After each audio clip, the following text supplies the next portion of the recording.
सतनाम साखी। परमादरणीय परम श्रद्धेय आचार्य सद्गुरु स्वामी टेवराम जी महाराज एवं उनके ही स्वरूप में बैठी हुई गुरु महाराज जी की प्यारी साथ संगत, प्रेम से बोलो सतनाम साखी। परम पावन श्री गुरु महाराज का, हमारे आचार्य का ये 40वां महोत्सव मनाया जा रहा है। बहुत दिनों से उनकी महिमा, उनकी जीवन चरित्रावली सुनते आ रहे हैं। तो जब न किसी पक्ष को इतना सुनते हैं तो फिर उस पक्ष को सुनते सुनते सुनते सुनते मन में एक राय उत्पन्न होती है, मन में विचार उत्पन्न होते हैं। और उन्हीं विचारों को कवि यहाँ पर प्रकट कर रहे हैं कि इतनी महिमा गुरुदेव की सुनी है, इतना यश, इतनी उनकी अमर गाथा का श्रवण करने को मिला है। तो उससे एक विचार मन में आया कि हमारे जो गुरुदेव हैं, हमारे जो सद्गुरु स्वामी टेवराम जी महाराज हैं, वो तो कुछ अलग ही है। उनकी तुलना प्रकृति के जो मूल तत्व हैं, प्रेम से बोलो श्री राम, उन्हीं मूल तत्वों के अंतर्गत एक तत्व आता है जिसका नाम है चंद्रदेव, जिसका नाम है शीतलता। प्रेम से बोलो श्री राम। मन में भाव आया कि हमारे गुरुदेव सद्गुरु स्वामी टेवराम जी महाराज, उनका स्वरूप इतना सौम्य है, इतना शीतलता देने वाला है, इतना अमृतमय उनका स्वरूप है। तो मन में एक भाव आएगा कि क्यों ना अपने गुरुदेव को ये बात से सुशोभित किया जाए, इस उपमा को दिया जाए कि हमारे गुरुदेव चंद्रमा जैसे हैं। प्रेम से बोलो श्री राम। सतनाम साखी। देवों में कहा जाता है कि जो चंद्रदेव है ना, वो सबसे सुंदर है।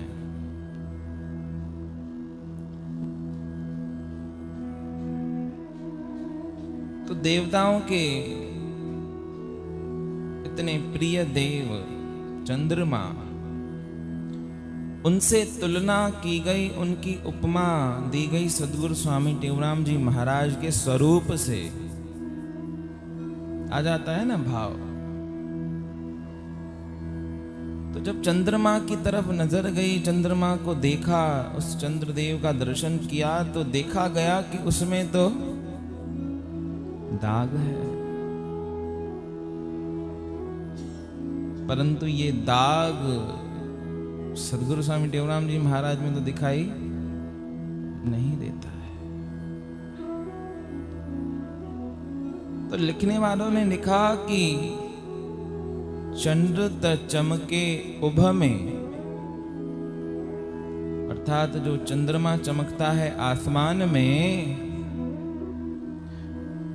उसकी रोशनी धरती पर पड़ती है। और एक चंद्रमा हमने देखा, पर धरती ते चमकार डिठो, धरती पर मैंने एक चमत्कार, एक करिश्मा देखा कि एक चंद्रमा आकाश से बरस रहा है तो एक चंद्रमा वरी धरती पर है। पर फर्क क्या है? प्रेम से बोलो श्री राम। कि वो चंद्रमा जब अपनी चांदनी बिछाता है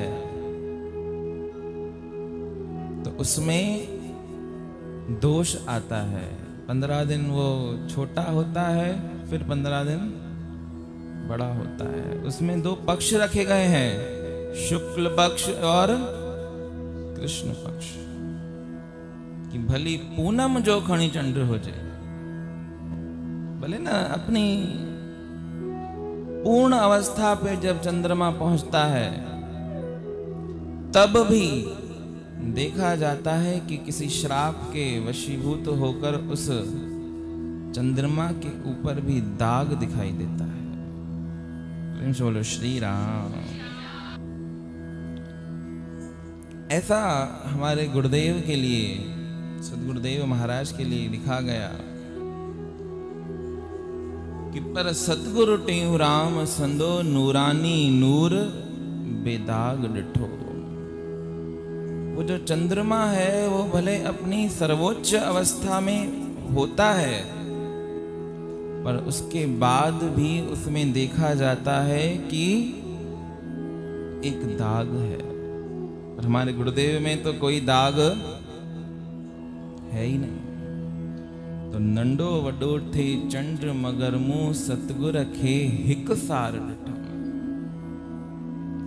हमारे आचार्य श्री के बारे में लिखा गया कि वो चंद्रमा तो अपनी कलाएं नित्य प्रति परिवर्तित करता है, कभी छोटा होता है कभी बड़ा होता है, परंतु जो गुरुदेव हैं उनको मान मिले तभी भी वो एक जैसे हैं, और अपमान मिले तो भी एक जैसे हैं। तो महापुरुषों के महिमा में लिखा गया कि टिन चैन दरबारन जे हूंदे महलात माणन जे हूंदे। एक न भजन करते हैं हम सब, वो अभाव में भजन करते हैं, अर्थात वस्तुओं का अभाव होता है, सुविधाओं का अभाव होता है, संसार के लोका अपवाद से डरकर हम परमात्मा की तरफ आते हैं। प्रेम से बोलो श्री राम। सीधी सी बात में कहें तो दुख से डरकर परमात्मा का भजन होता है। वो बहुत बड़ी बात होती है कि जब सब सुविधाएं हों, सब अनुकूलताएं हों, राजपाट वैभव इत्यादि हमारे ऊपर ऐसा बरस रहा हो, उसके बाद भी मन हमारा परमात्मा में लगा हुआ हो, ये सबसे बड़ी कठिनाई वाली बात है। और यही बात कठिन है, इसलिए महापुरुषों के जीवन में ये बात देखी गई। हमारे आचार्य सदगुरु स्वामी टेऊराम जी महाराज का जीवन देखेंगे ना, तो कोई अभावग्रस्त नहीं था। ऐसा नहीं था कि उनके घर में कोई परेशानी थी, कोई दुख था, दरिद्रता थी, कुछ नहीं था। सर्वसंपन्न घर था। और जब वो प्रेम प्रकाश मंडल की स्थापना करने लगे तो उस समय भी सदगुरु स्वामी टेऊराम जी महाराज के पास ऐसा संत समुदाय था कि एक से बढ़कर एक शिष्य थे। कि लिखा गया ना कि 3 चैन दरबारन जे होंदे, 3-4 दरबारें इतनी बड़ी बड़ी, अमरापुर दरबार स्वयं इतनी बड़ी थी। जो हमारे बड़े बुजुर्ग जिन्होंने दर्शन किया, जिन्होंने वो बात देखी, जिन्होंने वो बात जानी, उनके मुख से पता चलता है कि जब अमरापुर दरबार का वो नज़ारा देखते थे तो जहां तक नजर जाए वहां तक श्री दरबार हुआ करती थी। जहां तक हमारी नजर जाए वहां तक अमरापुर दरबार के खेत खलियान हुआ करते थे, वहां तक जमीन जायदाद पूरी दरबार की हुआ करती थी। इतनी बड़ी दरबार थी। पर सदगुरु स्वामी टेऊराम जी महाराज की जो ना कुटिया थी, वो एक छोटी सी कखपनन जी कुटिया, घास फूस की कुटिया, वो बनाकर रहते थे। तो संपन्नता में भी परमात्मा याद आवे, ये जो गुण है ना, ये आचार्य श्री में था। हम सब में ये गुण नहीं है। दुख आता है, हो सकता है कि भजनीक बन जाएं, थोड़ी सी विपरीत परिस्थितियां जीवन में आती हैं, थोड़ा सा ऐसा हिसाब किताब गड़बड़ा जाता है, तो हो सकता है कि परमात्मा की तरफ थोड़ा सा हमारा लारा लग जाए। होता नहीं है, ये भी बहुत डिफिकल्ट है, ये भी बहुत डिफिकल्ट है। प्रेम से बोलो श्री राम। होता नहीं है, संसार की माया इतनी हमको मुंझा देती है, प्रभावशाली है कि ये भी नहीं होता है। परंतु अगर हो भी जाए तो एक साधारण सी बात है, परंतु समस्त सुख आदि वैभव हो, मान हो, प्रतिष्ठा हो, इतना समाज में आदर हो, उसके बाद भी मन परमात्मा में रंगा हो, परमात्मा में लगा हो, ये तो कोई महापुरुष ही कर सकता है। ये तो हमारे आचार्य सदगुरु स्वामी टेवराम जी महाराज ही कर सकते हैं। कि लिखा गया कि कई कीमती कपड़न जे होंदे, रेशम मखमल वायल जे होंदे, पाइंदो खादी डिठम, विरती सादी डिठम ऐं समाधि डिठम। हमेशा उनको सादी अवस्था में ही, आज तक भी सदगुरु साईं टेवराम जी महाराज की जो पोशाक है, जो वस्त्र जो पहनते थे, वो भी अमरापुर दरबार में सुसज्जित हैं। उनको देखकर पता चलता है कि कितनी सादी रहनी से रहते थे। आज हम सब भोग भोग रहे हैं, उनकी कमाई ऐसी करके गए वो गुरुदेव महाराज, जो आज हम ऐसे ठंडी छांव में बैठे हैं। ये पक्की जमीनें बन गई, पक्के महलात बन गए, इतनी अच्छी अच्छी टिकाणे दरबारें, इतनी संगत जुड़ गई, पर सदगुरु साईं टेवराम जी महाराज स्वयं खुद को पचाकर, जोग पचाए व्या, तब जाकर ये बना है। इसलिए लिखने वाले लिखते हैं ना कि भैया ये समझना नहीं कि आपकी कमाई है, ये तो सदगुरु साईं टेवराम महाराज की कमाई है। उनकी कमाई है तभी हम खा रहे हैं, वरना हम में इतनी कोई उपलब्धि नहीं है, हमारे में इतना सामर्थ्य नहीं है कि हम सब ये बात कर सकें। ये तो उनकी महिमा का ही ये जो फल है, उनकी महिमा का ही ये जो स्वाद है, जो हम सब चख रहे हैं। प्रेम से बोलो श्री राम। तो इसलिए तो कवि ने लिखा ना कि सदगुरु टेऊ राम संदो सुहिणो मुंह दीदार ॾिठो, छो कि उनखे नंढो वॾो थे चंद्र मगर, मूं सतगुर खे हिकु सार ॾिठो। जब उनके जीवन में देखा गया कि सारा संसार जब उनकी उपलब्धि को गाने लगा, महिमा का बखान करने लगा, चाहते तो उसी खंडू नगर में रहकर, उसी गांव में रहकर अपना नाम, अपनी यश, अपनी कीर्ति को और गवाते, परंतु सदगुरु ने ऐसा नहीं किया। हमको तो अच्छी लगती है, जहाँ पर थोड़ा सा मान मिल जाता है, प्रतिष्ठा मिलती है तो अच्छा लगता है, मन को सुख मिलता है। सुख यानी कि मन को एक बहुत अच्छी फीलिंग आती है।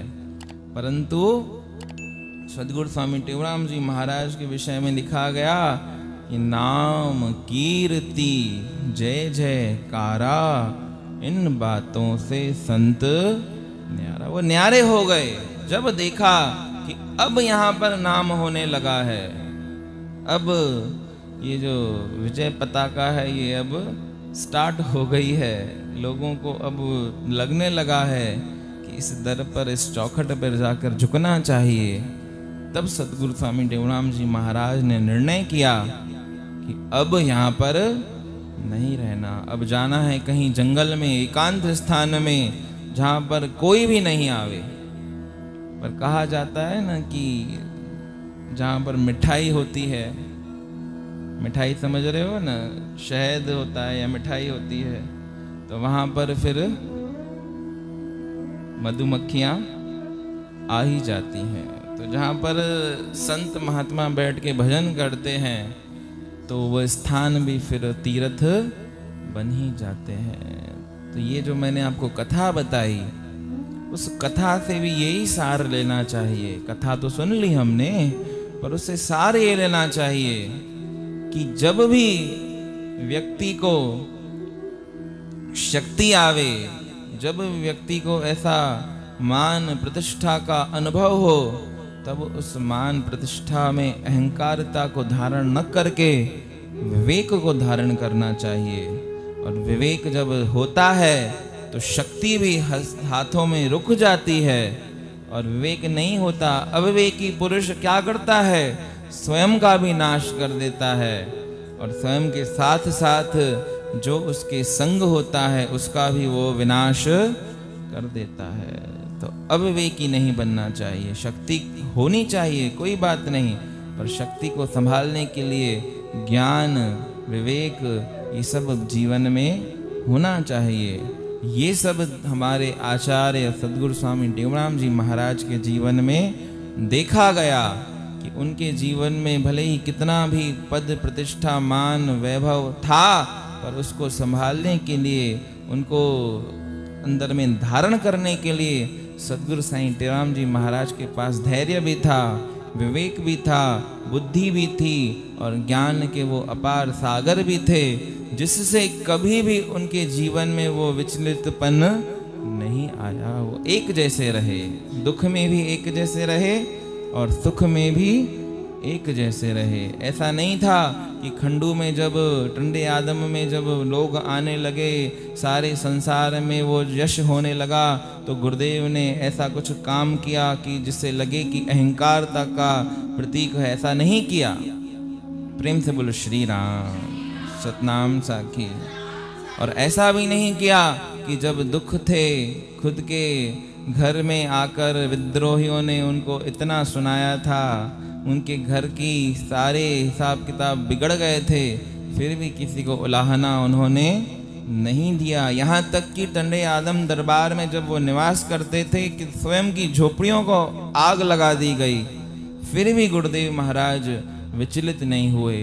वो एक जैसे थे, जैसे सुख में थे वैसे ही दुख में थे। इसलिए लिखने वालों ने लिखा कि चंद्रमा से, उस चांद से हमारे गुरुदेव की तुलना नहीं हो सकती, वो तो चांद से बहुत ऊपर है। प्रेम से बोलो श्री राम, सतनाम साखी। नंडो वडो थे चंद्र मगर मु सतगुर रखे हिक सार डिठो। एक जैसा हमेशा गुरुदेव को देखा गया, इसलिए ही उनकी महिमा का बखान आज हम सब मिलकर कर रहे हैं।